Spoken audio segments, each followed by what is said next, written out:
இந்த லட்டு அப்படிங்கிற ஒரு விஷயத்துல வந்து ஏன் எப்பயுமே ஒரு டிமாண்ட் கிரியேட் பண்ணிட்டே இருக்குது திருப்பதிக்குள்ள? நீங்களே சொல்லிட்டீங்க டிமாண்ட் கிரியேட் பண்றாங்கன்னு. இல்ல அதான் நான் கேக்குறேன். காசை கொடுக்கறோம், லட்டை கொடுத்தா என்ன பிரச்சனை? ஆமா, நாங்க விஐபிகளுக்கு எல்லாம் 500 லட்டு 1000 லட்டு கொடுக்கணும் இல்லையா? அவங்களுக்கு மிச்சம் தான் உங்களுக்கு எல்லாம் கிடைக்கும். அப்படியான ஒரு சூழல் தான் ஆமா, நாங்க விஐபி கொடுத்தா தானே எங்களுக்கு அவங்களுடைய அருள் கிடைக்கும்.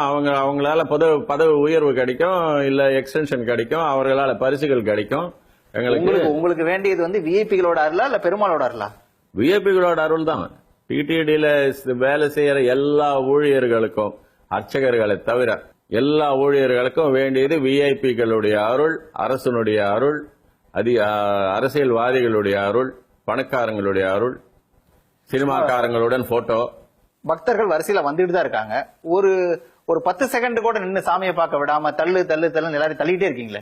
அதை அந்த ஊழியர்கிட்ட நீ கேட்டால் பதில் என்ன ஆகும்னா, உன்னை தள்ளினால் உனக்கு முன்ன இருந்தவங்களை தள்ளினால் தான் நீ இங்க வந்தாயின்னு சொல்லுவார்கள். சார், விஐபியில கூட்டு வந்து 1/2 மணி நேரம் உள்ள உட்கார வைக்கிறீங்க.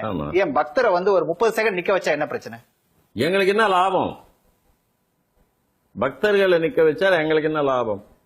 விஐபிகளை நிக்க வைத்தால் எங்களுக்கு லாபம் இருக்கும், பரிசுகள் கிடைக்கும், பணம் கிடைக்கும், பதவி உயர்வு கிடைக்கும்.